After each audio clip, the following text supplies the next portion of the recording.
PC fanboys love to complain that Macs are just so much more expensive than a PC. But as we've demonstrated a handful of times in the past, in many cases, it's actually just as expensive to custom build a PC with the same specs and features as a given Mac. The problem though, is that Macs often don't perform as you would expect given their specifications. So today's video is a deep dive into what's going on and why. Powerful yet small, Computer Upgrade King gaming desktops feature exceptional cooling for near limitless specs, like 32-core Threadripper or 18-core Extreme Edition CPUs with RTX 2080 Ti graphics. Check them out at the link below.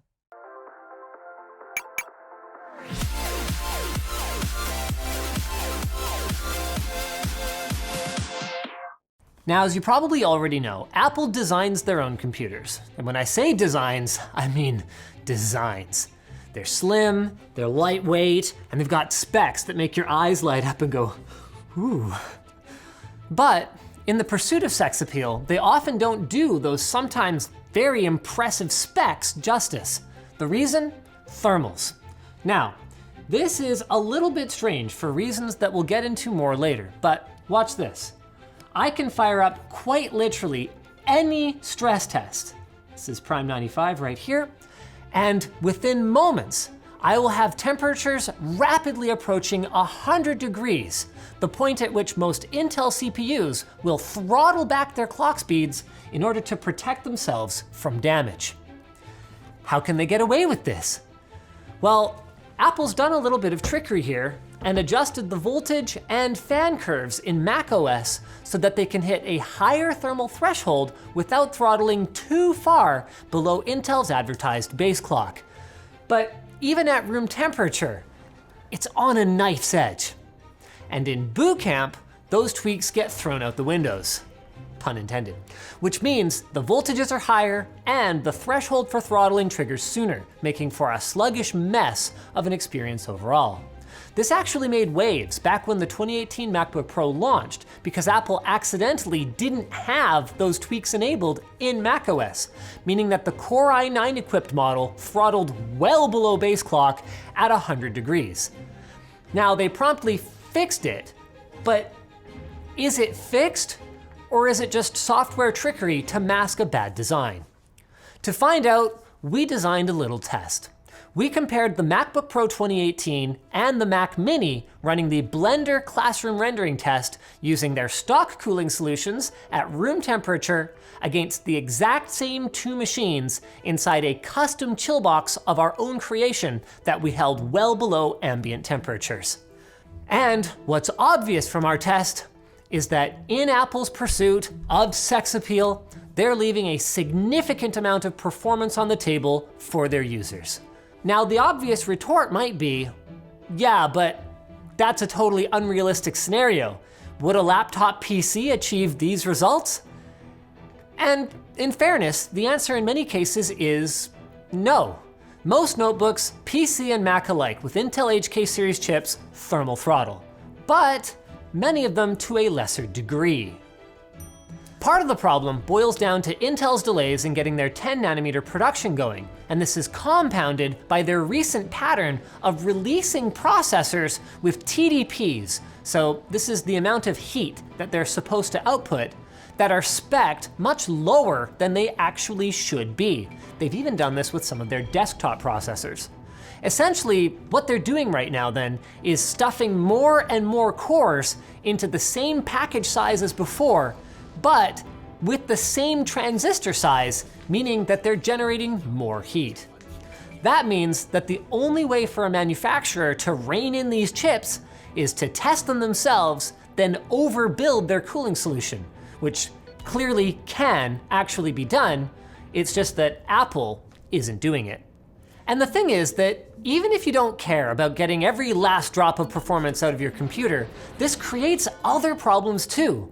A computer, any computer, for a fact, will fail more quickly when subjected to higher operating temperatures over its lifetime. And this can come about in a whole host of different ways. Just ask Louis Rossmann or for that matter, anyone who's owned a 2011 or 2012 MacBook Pro with a dedicated GPU. Not only is heat bad for the chips themselves, the ones producing it, it's actually also unhealthy for the board that they're attached to. Hotspots on a PCB can and will cause flexing and warping as the materials repeatedly expand and contract, which can in turn lead to BGA components breaking away from their solder pads, and that's to say nothing of the health of any surface mount components nearby, like capacitors or resistors, all of which would require either a time-consuming repair or, if you go the official route, a costly and wasteful replacement of the entire board. So then what gives? Why would Apple do this to their hardware? Well, when it comes to the performance question, it seems to be because for a large enough a proportion of their customers, the looks and the status symbol of owning the machine are just more important than whether it's actually quick off the line. Although on that note, one innovation in recent CPU designs that has masked Apple's negligence is the advent of Turbo Boost, Intel's name for a technology that dramatically boosts the clock speed of a CPU temporarily during short bursts of activity, like while loading a web page or launching an application. Turbo Boost allows machines like their 2015 MacBook to actually feel pretty snappy in day-to-day use, but require literal water cooling to reach peak performance in heavy workloads. As for the reliability issues, honestly, my best guess is that they just don't care. I'm sure like any insurance company, they've done the analysis of their failure rates over time to ensure that AppleCare customers are covered by the policy that they bought, and then, as for the ones who didn't buy AppleCare, guess you should have bought AppleCare. It's not like you can take your business somewhere else if you want macOS. The real head scratcher here for me though, is that Apple considers it okay for even their professional grade computers to throttle like this, but not for their flagship iPhone. You can run games or benchmarks all day long on this thing and never lose any performance to heat. Compare that to competing Android handsets, and you've got yourself actually a very compelling reason to buy an iPhone. So why this difference in philosophy?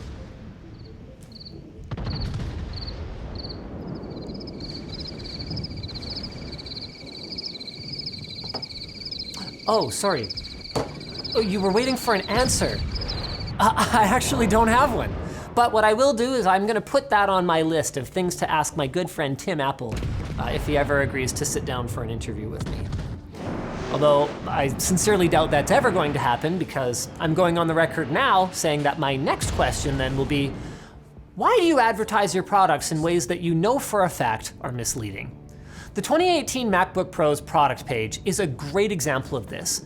So you can see 4.8 gigahertz touted as the CPU speed up front. But you probably won't notice that further down, the base clock that this machine struggles to maintain, by the way, is just 2.9 gigahertz, a difference of almost 40%. That performance disparity is gonna take the MacBook Pro from feeling quick and snappy while surfing the web to feeling sluggish and unresponsive the moment that you start a render and it stops boosting. And that's not even considering the dedicated GPU. You run both the CPU and the GPU simultaneously, like in a game or a hardware-assisted video export, and you're in for a pretty bad time. One of the most frustrating aspects of all of this is that they're blatantly doing it on purpose. In our recent video where we used liquid metal thermal interface material on the MacBook Pro, we found that even with better cooling, temperatures were the same. So Apple took advantage of the extra thermal headroom by keeping the fans low for as long as possible, instead of attempting to boost the CPU's performance for longer. I mean, I get it. Nobody wants their fans to ramp up like a jet engine just because they loaded a big file in Photoshop that made the CPU work for 5 seconds. But if we're running an all-core load, we're hitting 90+ degrees for more than that, the system needs to kick its fans into overdrive in order to protect itself. As for why Apple doesn't just equip its machines with processors that are more suited to the form factors that they target, remember guys, a slower CPU that doesn't throttle is not slower than a faster one that does. we're not sure why they don't do that. The only answer we can come up with is le marketing. But whatever the real reason is, the conclusion is clear here. Apple is specifically targeting the less tech-savvy market with their promises of magical, high performance, thin design, lightweight, and low noise, all with stellar battery life. But you simply can't avoid the laws of physics, and there is nothing magical about what they're doing. Hide your true IP address with private internet access. PIA allows you to bypass geo-restrictions and censorship by making you appear as though you are connecting from somewhere else. You can connect up to 5 devices at once. It's got an internet kill switch if your VPN gets disconnected accidentally. It prevents DNS leaks, and it includes Mace, PIA's built-in malware blocker. PIA offers various levels of encryption that can be customized, and they've got apps for Windows, Mac, Android, iOS, and a Chrome extension. So check it out at lmg.gg/PIA-2. We're gonna have that linked below. So thanks for watching, guys. If you disliked this video, you know what to do, but if you liked it, hit like, get subscribed, or maybe consider checking out where to buy the stuff we featured at the link in the video description. To be clear, it's not a terrible machine, just on the throttles. Also down there is our merch store, which has cool shirts like this one, and our community forum, which you should totally join.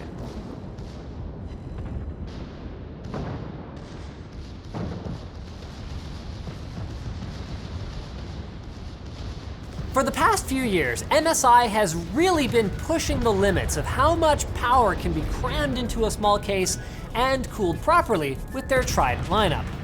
Now, after making some truly small systems, MSI has given us the Trident X, a much larger version, but also a darn powerful one, rocking a Core i9-9900K and an RTX 2080. So, let's crack it open and see if the machine itself holds up to its impressive spec sheet.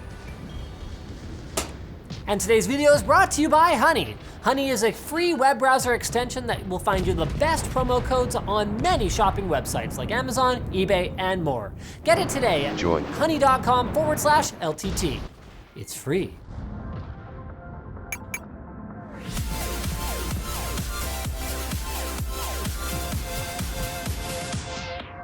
From a distance, the Trident X is a good-looking machine. I appreciate the smaller size, although it is unfortunate that it can't be placed on its side like previous Trident models for integration into a home theater setup. After getting closer to the Trident X though, things get a little less convincing. Like the front USB ports, and their lettering is in red, but then moving around to the GPU, it has green accents. Come on, you guys. How did you not just swap these stickers for red ones? And moving over to the other side, things get even grimmer. Now, I appreciate that there is a tempered glass panel here, but how did this gap pass inspection? And behind, it isn't even painted. Also, the CPU airflow cutout is kind of wobbly, and then back over to the front, these two RGB lights don't match. Why is this light in the middle so much brighter than the ones around it? And why is the base such a different color? Why does this power button feel so mediocre? And why do I have to point all of these things out? Now, the tempered glass panel can be swapped out for a metal one, and this is actually how the Trident X comes out of the box. So it solves the Tesla-esque panel gap issue, and also means that you won't have to worry about your side panel getting shattered when you're going to a LAN. So the bottom line is really this. Honestly, the Trident X is not a bad looking machine at all. Everything that I complained about was a little icky-picky detail. It's just the kind of thing that the Corsair 1 would have done right, and I hope that MSI can fix these problems in the future, since none of them are particularly big ones, and there's a lot of good stuff here. So, back to the good stuff, specs. Rocking an NVIDIA RTX 2080, Core i9-9900K, 32 gigs of RAM, this thing is no slouch, and normally this is where I would say, but can they keep it cool in a case this small? The thing is though, honestly, I'm not concerned because the design is really solid. First, let's take a look at the graphics card. Well, okay, it's just that. It's a full-sized desktop graphics card with a nice beefy cooler and lots of access to fresh air. This also means that upgrading the GPU in the future is relatively simple. Just take the side panel and top panel off, undo a few more screws, which might be the hardest part since one of ours came factory chowdered, and you're good for the next gen. As for CPU cooling, once again, before even testing it, there are no concerns here. This heatsink is massive and breathes in nice fresh air, and the motherboard that's included is standard. Actually, before we even get to the performance, I should talk about the insides a little bit more. I do wish that MSI had given the outside the same kind of attention to detail that they did here. Despite cramming so much hardware in, MSI has still somehow allowed all of it to be easily accessed, upgraded, repaired, and with great cable managing to boot. Need to upgrade the storage? Well, there's two 2.5-inch bays right here, and the second one even already has the power cabling done for you, making an upgrade pretty much trivial. Need to change out the M.2 drive? Well, just open the other side panel to reveal this easily accessible and extremely high performance Samsung drive. The power supply is also a standard modular affair, either in 650 watts in this version or 450 for the 2070 equipped model, and replacing it is entirely possible, with the only real bummer for upgradability being the RAM, which is underneath the CPU heatsink. Now, this does have the benefit of providing the RAM with a little bit of cooling, but the real reason they did this is probably just that the standard 120mm fan fit best this way. And removing the cooler is actually still a pretty simple operation. It's just the only blemish that we could find on an otherwise really well thought out internal layout. So then, performance. As expected, under a full synthetic load, our i9-9900K 8-core processor has no trouble staying cool, with temperatures peaking at just around 80 degrees. Fantastic, and it stays well above base clock, settling in around 4.3 gigahertz sustained. That's even better than the Corsair One, and that one was liquid cooled. The GPU also doesn't disappoint, topping out at 67 degrees and boosting to a sustained 1875 megahertz. And that's after half an hour of the 3D Mark Port Royal benchmark. These are really strong numbers.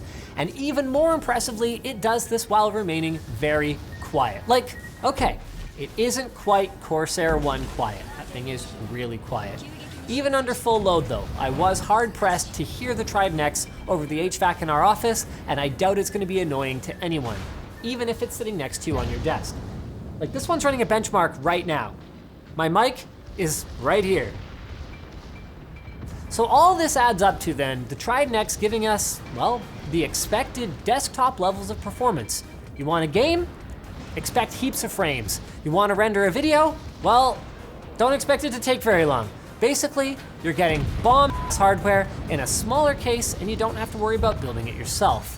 Which I guess brings us to the make or break of any pre-built computer, the price. Since at the end of the day, hardware is hardware, and there's nothing particularly special about what's going on in here. Now, our recommended config comes in at $2,500 US, which is a pretty good price, especially when you compare it to the Corsair One.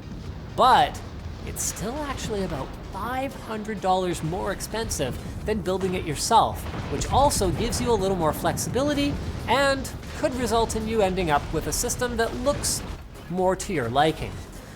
So the answer is, as usual, if you want to build a computer yourself, yeah, you should do that. But if you don't want to build a computer yourself, maybe try anyway. It's pretty fun. It's not actually that hard. Oh, no, this way. Ha, ha, ha, ha. And then if you're still not convinced, well, we actually really like the MSI Trident X. This is a really good option.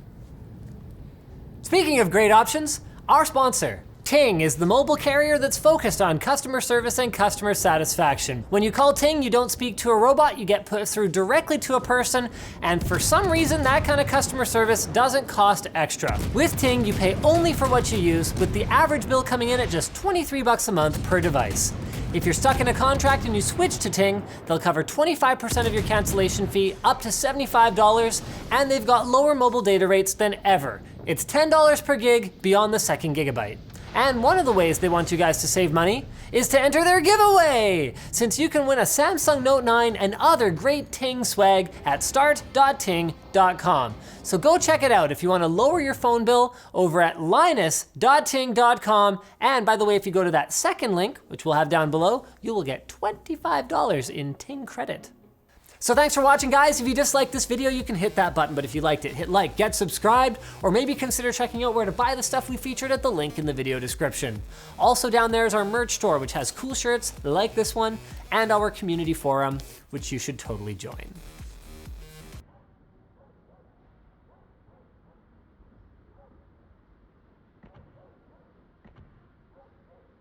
Is this your static safe CPU storage That is area?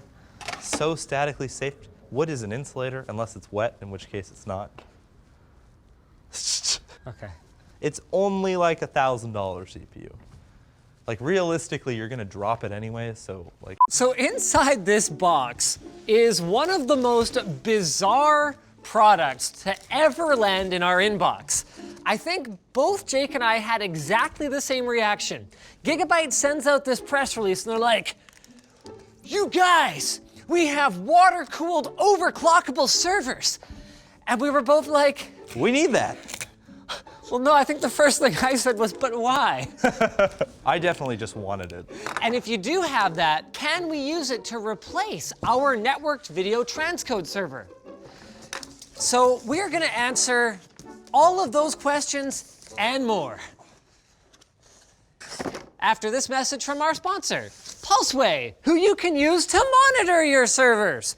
With Pulseway, you can remotely monitor, manage, and control your Windows, Mac, and Linux machines all from one app. Create your free account today at the link in the video description.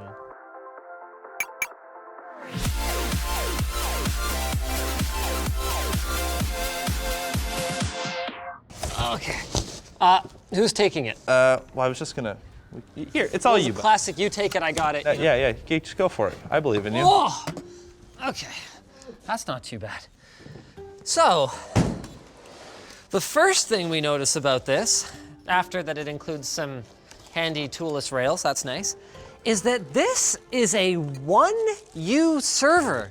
So this is as slim as you would expect something like a router or a network switch to be, except that this thing can handle, do I understand this correctly, up to a 7900X at gigabyte claims 4.7 gigahertz. 7980XE. Or a 7980XE at, they claim, 4.6 gigahertz. That is a lot of performance to squeeze into a form factor like this one. So going over the outside of the server, the first thing we notice is a really thin honeycomb mesh over here. That's for pretty obvious reasons. This thing's gonna need some serious airflow. We've got 4. Those aren't supposed to be switched. Are these? I did that. You did that, so this is just to look cool. Sure.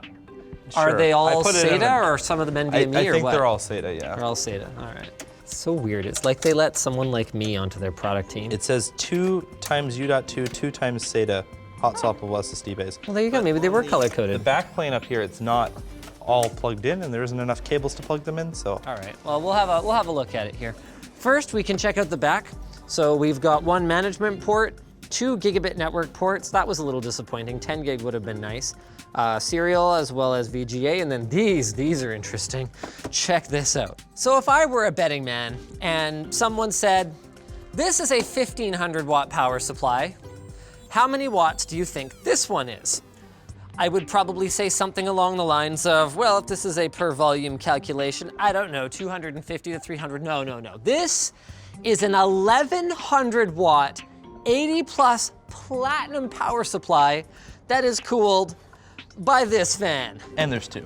They are redundant, so in the event that one of them fails, the system will continue to run, and basically, I expect these to be incredibly loud. Wow. What the hell? There's 20 fans. There's 20 of them. I think these are like the 23,000 RPM ones. And these might be the trippiest radiators I've ever seen. These are 1U radiators. Yeah, and they're different sizes too. This is definitely custom. This is highly custom. So let's have a look then at how this closed loop cooler goes. So check this out. We can easily see what the flow path is gonna be. So cool water, marked blue, comes into our CPU where the pump is also located. And then the hot water comes out, goes to this radiator, comes out of this one, and then back around here. And then cold goes back into the CPU. So we're actually using both of these rads to cool just the CPU. In terms of the rest of the specs, we've got 8 memory slots, so that's quad channel. We've got a single PCI Express slot, which there is no obvious way to actually plug anything into. So what we actually end up with is, oh, that's an interesting one. Another more different PCI Express slot that is broken out to 2 16X slots up here installed sideways, but then also into this 1X slot. So wait, where's the electrical signaling actually coming from? Is it this one? I think it's that one, yeah. It must be. This might be like power or just for stability. Like if you're gonna build a custom board just for this server, why don't you put the USB header somewhere you can actually... Yeah, in like the south bridge. Like, what about all this space here? If you try to put a GPU here, it might even block. Yeah, see, that's so weird because, so not only are we limited to half height PCI Express cards, which is really gonna affect our ability to upgrade networking or add a GPU to this thing, this is going to severely limit the length of the cards we can install as well, when it really seems to me, as a relative layperson, like this could have just been put over here. Like, can you imagine being the engineer that gets given this assignment? I'm sorry, you want to build what? Yeah, so if you could make a PCB that powers over 23,000 RPM fans, that would be great, thanks. Excuse me, why? The power draw is so gnarly that it has an 8-pin. Is Exactly. it an EPS? Look at this. This is an 8-pin EPS connector. That provides CPU power in the desktop systems for mere mortals. Those are good for 300 watts, I think. All right, so what are we going with for CPU choice? I think we're gonna go with a 7900X. Okay. So our current system has a 6950X, almost dropped it there. And this is also a 10 core, so it should be kind of close in terms of performance, although we're gonna get the next generation's improvements, and then we're also gonna get our overclock improvements, because this is gonna overclock better than that ugly water-cooled bit. Now, the weirdest thing about this configuration is this. Building a server with like Corsair gaming memory. Normally, you would use ECC memory in a server because that way if there's a friggin' solar flare and a bit flip or whatever, it can automatically be corrected and the system can keep running without interruption. But there's a couple of factors at play here. One, we're planning to overclock the bloody thing anyway. It wasn't gonna have the same kind of stability you'd expect from a normal server. And two, because we're running an overclockable Core i9 processor, it actually doesn't even have support for ECC memory. So, with that said, we couldn't just choose any old gaming RAM. Because it doesn't fit. It's even on like the exact same plane as this bracket here. So it just barely fits. That's nuts. I mean, the funny thing about this too, is that Can't see, can you? I've wanted overclockable servers for as long as I've been a computer enthusiast, but now that someone actually made one, I'm like experienced enough to know that It's not worth might it. not have been the greatest idea. What is that? So this is a 1050 Ti. Had to do a little modification. We took the shroud off, but there's gonna be plenty of airflow, so it shouldn't be a problem. It's even got its own duct. Like, it's perfectly fine. All right. So we're gonna have a slight issue here too. So you gotta take this thing out to get it in here. Okay. This connector is actually so close that it hits it, and I'm gonna have to bend it down while you stick the card in there. It looks ghetto, but it's really not that ghetto. What? Oh no. Did I catch it? I think I'm in. No, you caught it. Oh. But it's in. Oh God. It's good enough. Screw it. All right, you win. So we're gonna put a headless HDMI thing in here too, so when we're remoting in, you get the full resolution. You know, honestly, I don't even feel that bad about our ghetto-ness here, because if you look at like how the server was actually designed, they literally just took like a piece of foam here and cut a hole in it Well, I think that's to like and put it there to keep the airflow the going airflow. through the radiators. That's not that jank. It's like nice foam, at least. It's not like it's styrofoam. Yeah, Look at that. it's- That's probably like electrically Apple insulating. wouldn't do it this way. Oh, well, man, if Apple starts making servers again, they're gonna have dongles on their servers. You're just gonna see like a Thunderbolt hanging out of the front of the server with like, you get your fiber line and your whatever, like, jeez. Okay. Should we plug it in then? So that's it. Yeah, let's plug this We should puppy put the in. top back on because I think the airflow is pretty Oh, important. did I put this on the right way? Hold on, I can do this. Shh. I believe. Impressive. Taking your server for a walk? Yeah. All right, let's go. We got to take care of them, otherwise they get out of shape and stuff.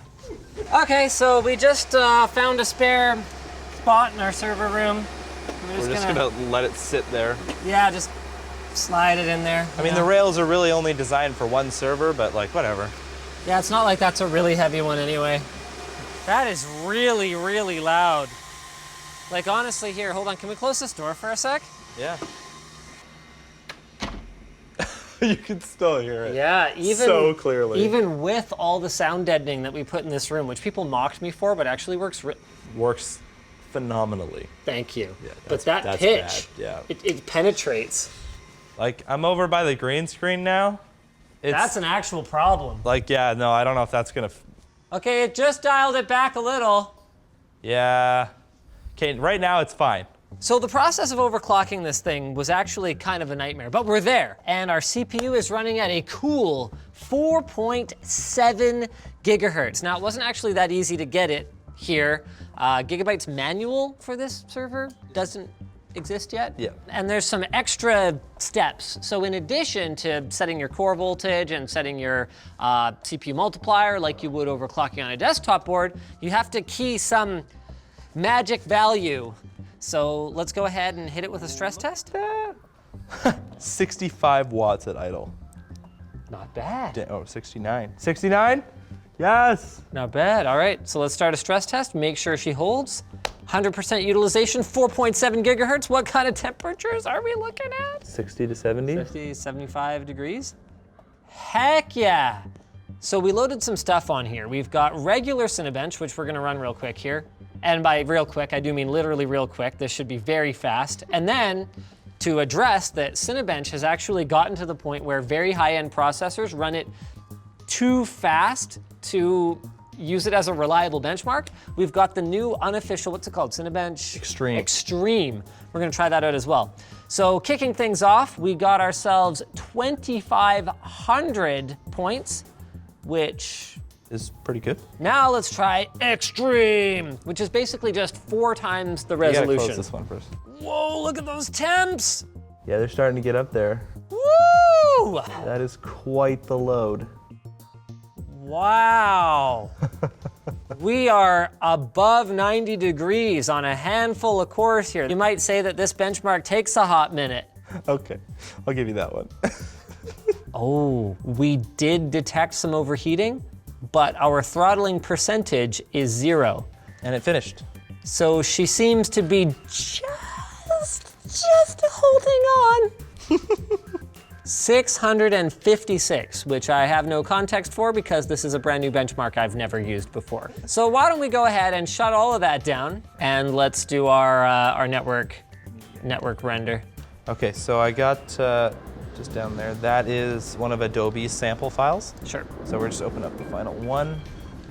And we're gonna export this like we would an LTT video. So the 60 megabit per second and then 75 Cool. at 4K. And it is fully utilizing our CPU.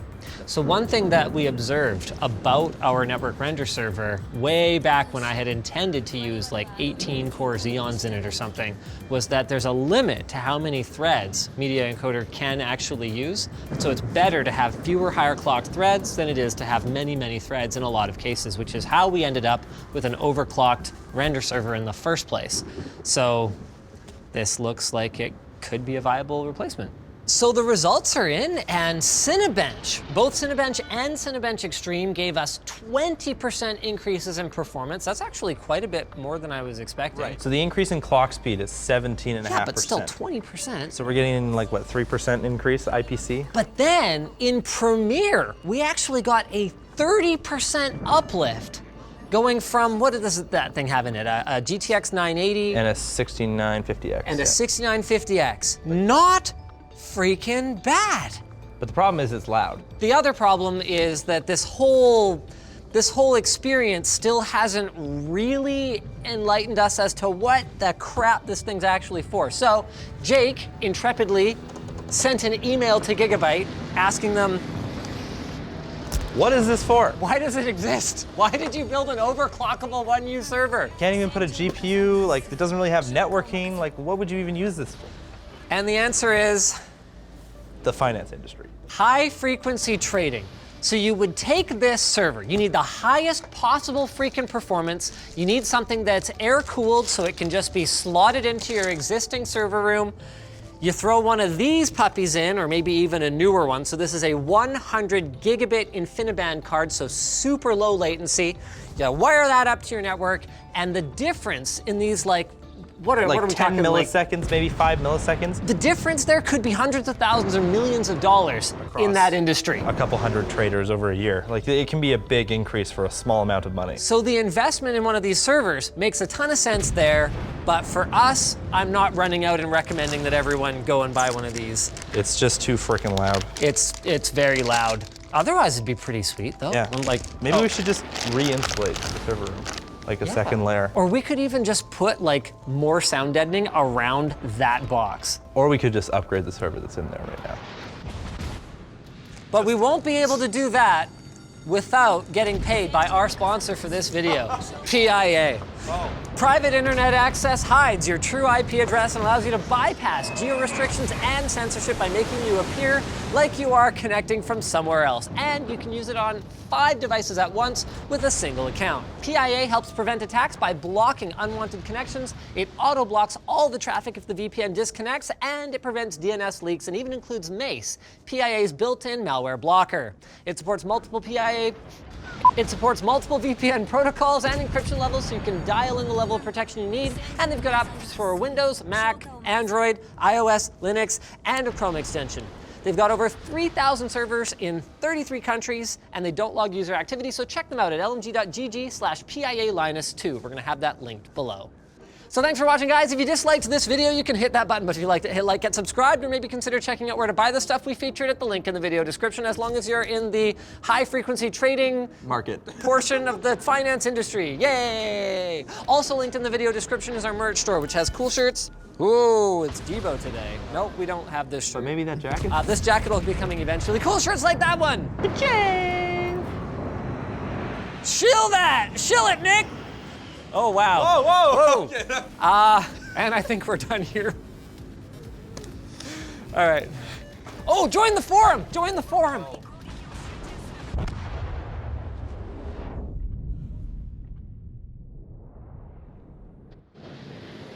So the thing with water cooling is there's a few different reasons people do it. Some do it for performance, you know, getting them overclocks. Some people do it for looks, although that clearly wasn't the case here. And some do it for silence. Now, here's the thing though. No matter how many radiators you throw at your system, like you could put like 6 radiators on this thing, you could take all the fans off and it would easily dissipate the heat from a CPU and a graphics card, you are still going to be stuck with at least one moving part, and that's your pump. Now, sometimes pumps take the form of like a big standalone piece like this, like with a custom loop, while other times you're gonna have it kind of built in or integrated into something else. So this AIO from NZXT has the pump built into the CPU block, while others, I believe EK does this for example, build it into the radiator. But you're always gonna have that moving part, which is a point of failure and a source of noise. Unless you don't. This right here is a prototype water cooler with no pump. How on earth does that work? How well does it work? I guess there's only one way to find out, isn't there? By sitting through this sponsor spot from PIA. Private internet access keeps your IP hidden from anyone who wants to know and allows you to access services online as though you are from a different country. Check it out at the link in the video description.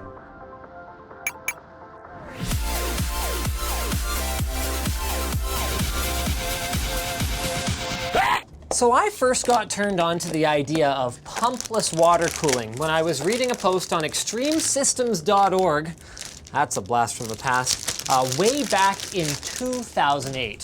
So a user by the name of OCZ Tony, who worked at, you guessed it, OCZ at the time, was doing some experimentation with their upcoming CPU water block, which I'm not sure if it ever got released or not, but it's hardly the point.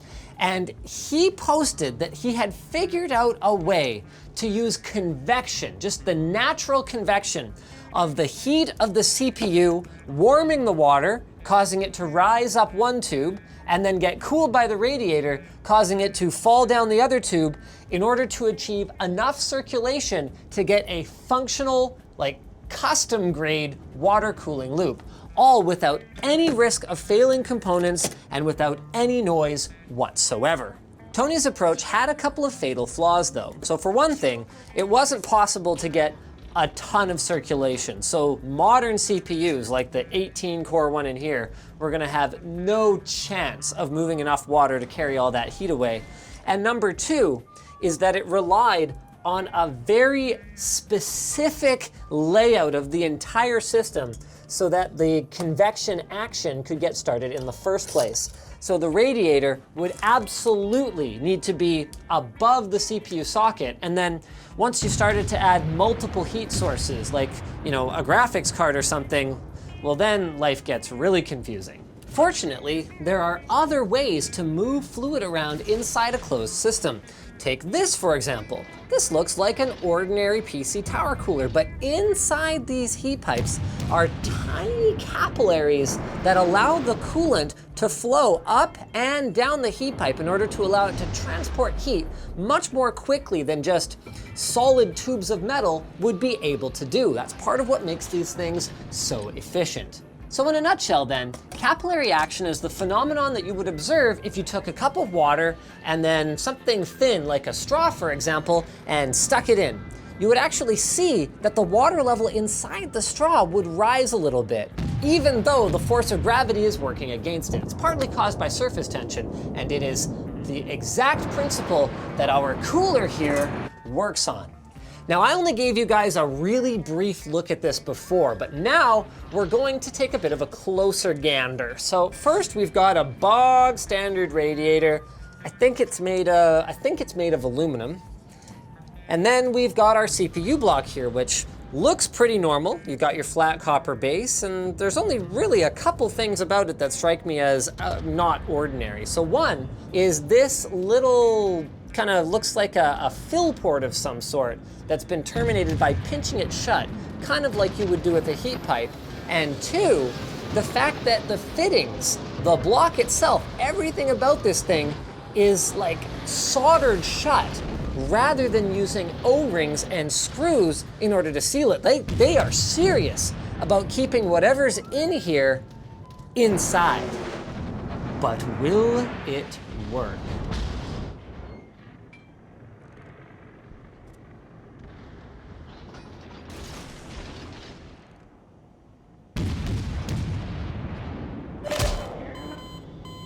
Now this is 10 out of 10 engineering sample stuff.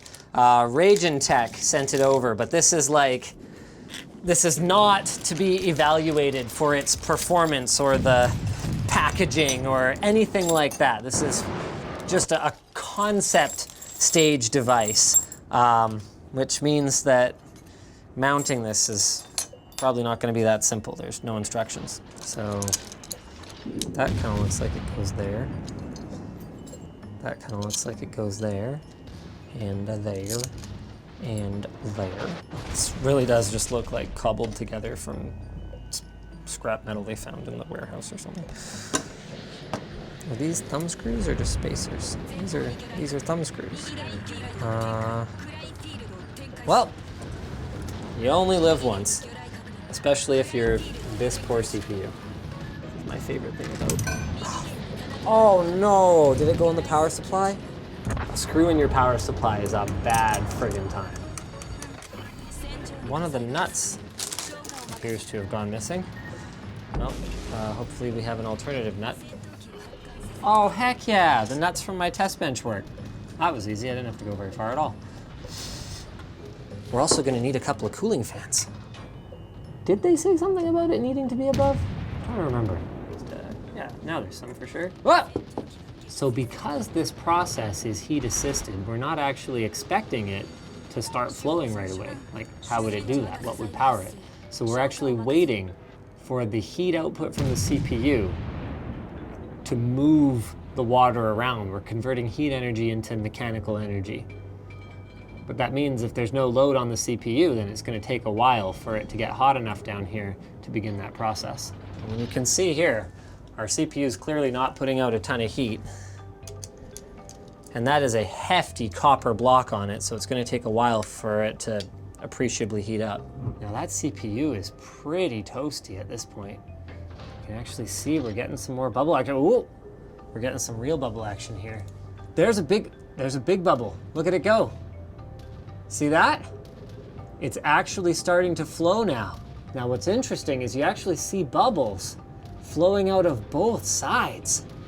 Now why would that be? So you can see we're getting a little bit of kind of jerky coolant flow, but CPU temperatures are actually well within spec. It seems to kind of correspond actually to little bits of coolant kind of dripping down into the block. So I actually may have recalled incorrectly. This one may rely on some gravity assistance here. So let's go ahead and provide it. So now this is kind of like having your radiator installed in the top of your case. Oh, and CPU temps are way down. They were up near 90, now they're in the upper 60s. And they're more consistent. Okay, so theoretically, we're all set up properly-ish now. You can see that our CPU temps have settled in at around the low 60s, and that's not great, obviously. This is an 8700K, by the way. That's not great for idle temperatures. It's not even doing anything right now. But you gotta remember that this doesn't work unless we add enough heat, and it's clearly working well enough that even though that's a high idle temperature, we're well within spec. So in order to get our coolant flowing more rapidly and to get the cooler working better, we actually have to hit it with a load. So why don't we go ahead and do that? Sure, small FFT, 12 thread. Oh, that's probably gonna crush this poor thing, but let's give it a shot. Whoa, okay, so our temps shoot up to 100 degrees basically instantly, but what's interesting is you can see there's a lot more action down here at the cooler. We're also gonna wanna check out what kind of clock speed we managed to maintain throughout this. So we're still at 3.7 gigahertz, which means we're getting enough coolant flow that the thing's not just like gonna immediately die. We hope. Now let's have a look at our coolant flow here. So what's weird is we've actually got liquid returns on both of these, which would suggest that it's turning to vapor to move up to this radiator. So maybe the configuration can be tweaked once more. Just trying to remember what their instructions were. I could have looked this up before we started, but what fun would that be? Sorry, I'm leaving now. It's possible that the design expects the motherboard to be oriented the way it would in a typical tower case. So why don't we go ahead and do that? Just hold the board in place. There we go. All right, now let's see how she goes. Ooh, interesting. Our temps are down in the high 90s range now. Also, our speed, which had fallen down to about 3.5 gigahertz, is up to 3.63. We're clearly turboing higher. What's weird is that it appears as though it's operating more like a heat pipe cooler right now, with the thick tube doing most of both the liquid and gas movement. Why use only capillary action when you can use convection as well? We could tell that all the action was in our top tube here, but the top one was the thick one. So if we were to change it around and use our skinny one as the top, instead of having those two forces work against each other, we could, hopefully, have them work together. We can't use temperatures to differentiate our orientations here because they're all going to hit 100 degrees in thermal throttle. But what we can see is how far it throttles, and this actually throttles much worse than our previous configuration. Now we're back up to, now we're up to 3.8 gigahertz. What is your logic? So this is clearly the hot side, and this side is pretty hot too. Okay, so I gave in. I consulted the materials they sent over back when they provided this unit, and it appears as though this was the correct configuration with the small tube on the bottom, the big one on top, and the radiator up above. So let's go ahead and try it one last time. So this is the best result we've gotten so far. We've only got one core that's at 100 degrees, and we're turboing up to about 3.8 mid to 3.8 high gigahertz. That is not a bad result. Now, it's obviously not a perfect result, which is probably a big part of the reason that this, even though they've shown samples of it as long as like a year and a half ago, hasn't turned into a commercial product yet, because there's a lot of fine tuning to make this work. For one, basically endless tuning and tweaking could be done on the diameter of the tubes in order to allow for better coolant flow. For another, there's all kinds of different fluids with low boiling points, which is part of what actually allows this rapid movement that could be used to charge a system like this. We don't know what they're using inside. I'm sure once they figured out a formula that works, they would hold that as a very closely guarded trade secret. For another thing, remember how we showed that this whole system was sealed up? Well, maybe they're maintaining it at something other than atmospheric pressure. That could also affect the characteristics of the entire system. So, nothing like this is available from, you know, any household brand that you'd recognize at this point in time, but I would say that this works well enough that there is still potential for this technology, and I'm personally very excited for the truly silent water cooler. I mean, ignoring that this particular one has fans on it and that it'd be very difficult to DIY something like this, but details, details, details. Oh yeah, and the bubbling does actually make noise. You can probably hear it. Get access to amazing games, books, comics, and more at Humble Bundle, and save money at the same time. They believe that when you pay for things, you should have the ability to select how much you want to give to each party, the creator, a charity, or even Humble Bundle itself. And you can either shop on specific titles through their store page or through their bundle sets. Pick the bundle that you want or subscribe to their monthly bundle to save even more. So go check them out at our partner link, lmg.gg/humblebundle. We're gonna have that down below. So thanks for watching, guys. If you disliked this video, you can hit that button. But if you liked it, hit like, get subscribed, or maybe consider checking out where to buy the stuff we featured at the link in the video description. Also down there is our merch store, which has cool shirts like this one. Actually, this is a brand new design. Let me know if you guys like it in the comments. And our community forum, which you should totally join.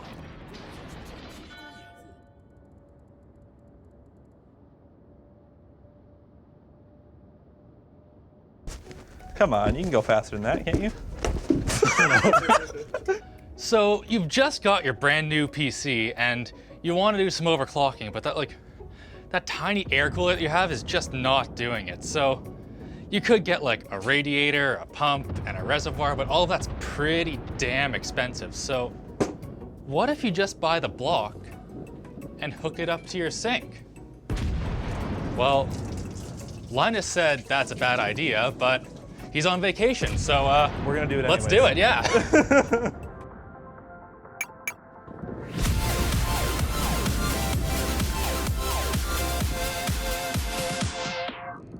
Madrina's Coffee blends specialty cold brew coffees into 15-ounce grab-and-go cans for your convenience. Check them out and use offer code LINUS to save 40%!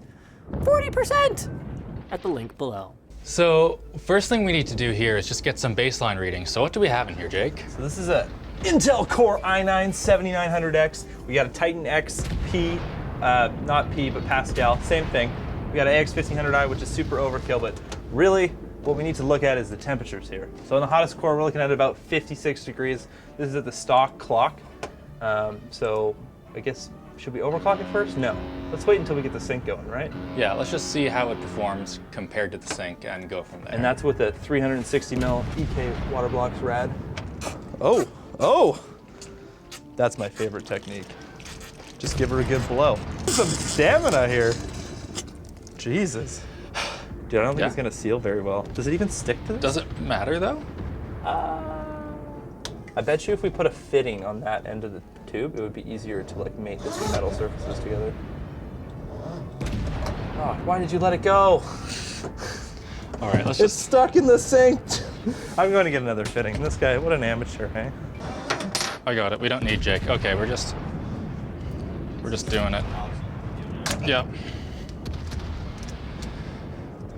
We most certainly.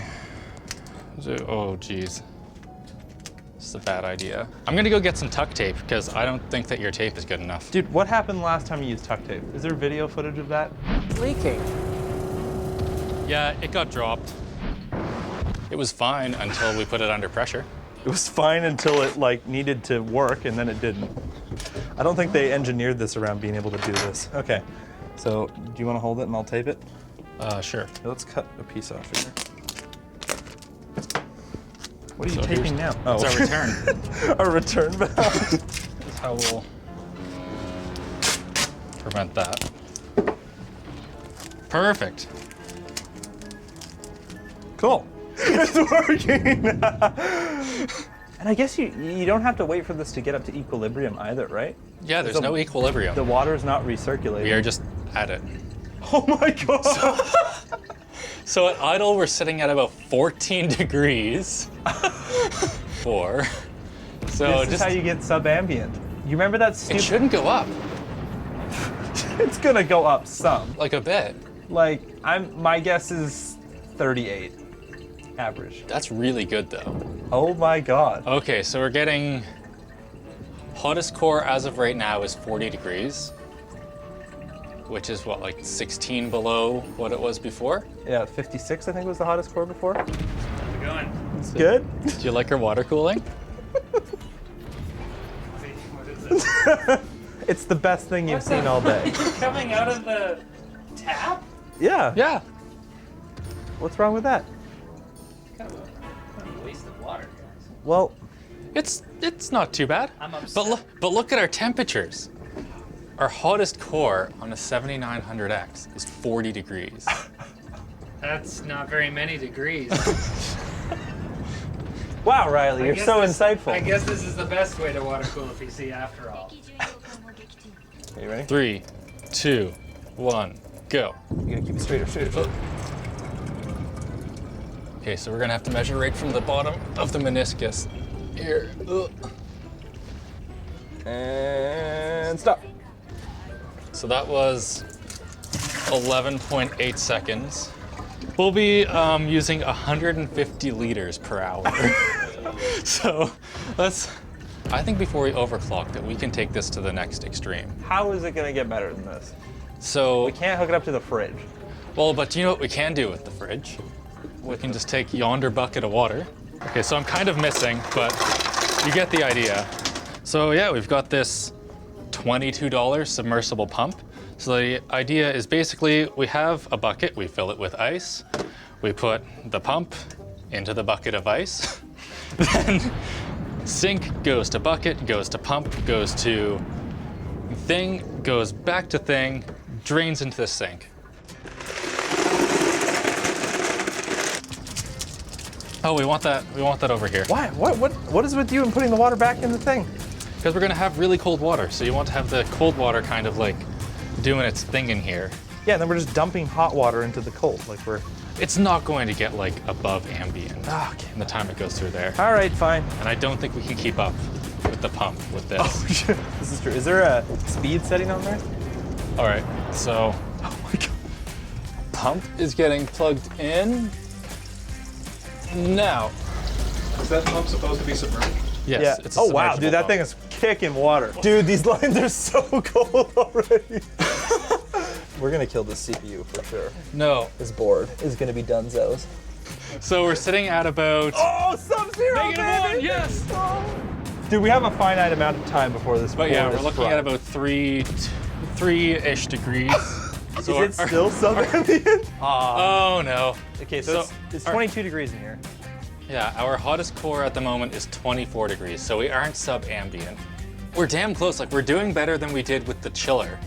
And so like the total cost of this whole thing would be like, A cheap AliExpress Yeah. block. You can get those for like 15 to 20 bucks. and then $22 for the pump. You can probably find a cheaper one. And we are a solid, what, 30 degrees lower We were at than 56 before. More than 30 degrees lower. a triple rad from EK. 5 gigahertz, baby. Oh my 90 god. degrees. Oh my god. Wait, what? I think Cinebench just keeps crashing. So Why does it go to 90? I think that we need more voltage. We have 1.4 volts. What do you mean? We can't Well, need more voltage? It's crashing, and the answer to crashing is more voltage. I think we need Anthony. Hey Anthony, we need you. We don't know how to overclock. Oh, You know how to overclock. kinda, yeah. Sure. Okay. Yep. We're gonna leave this up to you. Okay. Oh.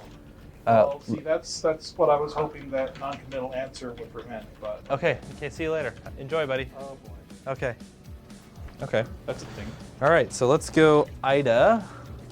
The voltage. So sitting at max of 11 degrees at the moment. Our voltage is 1.375 and 2.15 input. Hey, it's working! Ah, damn it! Does I it think work? It's just crashing. No, it dropped down to 1. Oh, actually. Oh, it does work. Hey, look at this. There we go. So we got a little lower voltage. But We're basically at similar temperatures to what we started with, except we're at 5 gigahertz now instead of 3.9. Come on, baby. Wait, Damn it. Dude, there's so much water on those tubes now. oh yeah, geez. We don't have much time. Oh, 4.8. Ah! Come on, baby. Oh, you can do it. We're at 101 on one core. Yeah, so it's immediately overheating. We're still at 4.8, baby.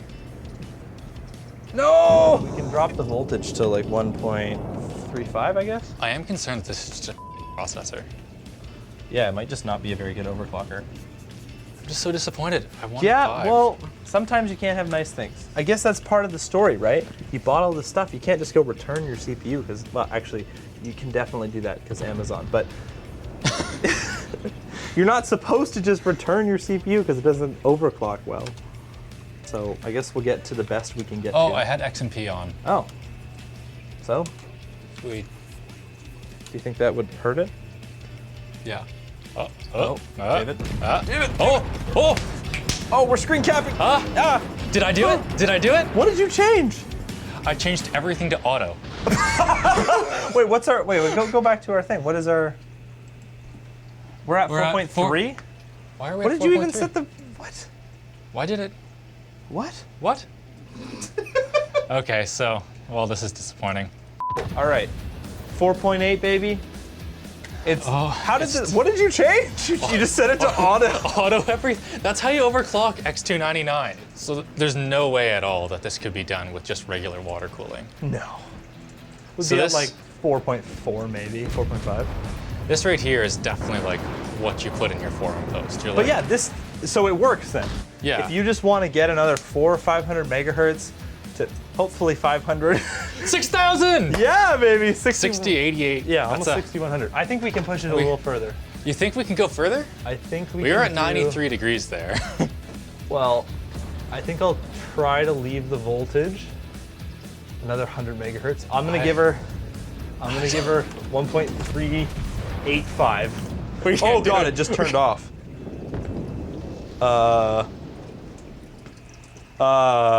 Let's unplug it. Oh, maybe it was fine. Our last kick at the can. If we can't do this, then oh, Holy oh, it's doing it. no, it's not. It's done. No, it's done, oh, bud. yeah. So it's conclusion time, I guess. If your goal is to just get the craziest Cinebench score, craziest 3D mark, maybe plug it into a sink is the way to go. Yeah, this worked surprisingly well. Like, And delid. Yeah, yeah, definitely delit it because we absolutely destroyed the triple rad, and the whole thing cost like $50. And you could probably do it for cheaper. Yeah, Like if you get an aquarium pump from like a hardware store, you could probably, or used, buy one used. actually, don't do it. Yeah, put Probably don't. Do you need to create a beautiful website without the hassle? Well, check out Squarespace. Their all-in-one platform makes it easy to get up and running quickly. They've got award-winning templates that you can use as a starting point for a wide range of projects. If you need additional help, Squarespace offers webinars, a full series of help guides, or you can even talk to their customer support via live chat and email 24/7.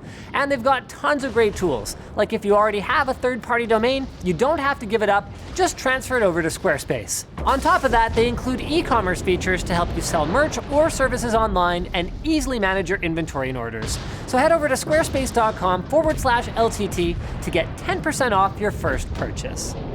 Thanks for watching. If you dislike this, I don't know, just wait until Linus gets back, I guess, and we won't do things that are quite this dumb. But if you did like it, hit like, get subscribed, check out where to buy things below, I guess. Submersible pump. Submersible pump and some ice, like that's Check all out you need. merch like that. Yeah, merch. I'm actually wearing it, and sign yeah. up for the forum Yeah, so you can post your dank scores.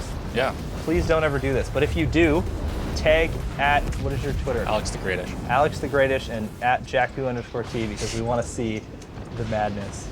Please nobody show Linus this. It's not dead though. Yeah, it's... Wait, is it still on? No? The light is still on.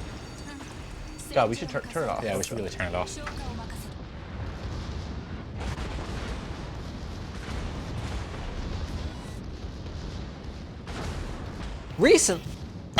Recently, Alex and I shot a video assembling what is the very first Linus Media Group manufactured CPU water block. Now, of course, our objective though in all of that was not to build a CPU water block, because quite frankly, we could call up our friends at AlphaCool, EK, Swift, basically anyone, and they would do a much better job of it than we did, no offense. Yeah, none taken. The objective was for us to water cool a red 8K camera, but baby steps, right? So this was doing something pretty normal where we could basically clone a Chinese design and then just put it on the CNC. Today, we kick things up a notch with this. We're gonna water cool something a little unusual, our 10 gigabit 12 port network switch from Netgear that was actually the first 10 gigabit piece of equipment that we got. Well, not counting like network cards, like a switch.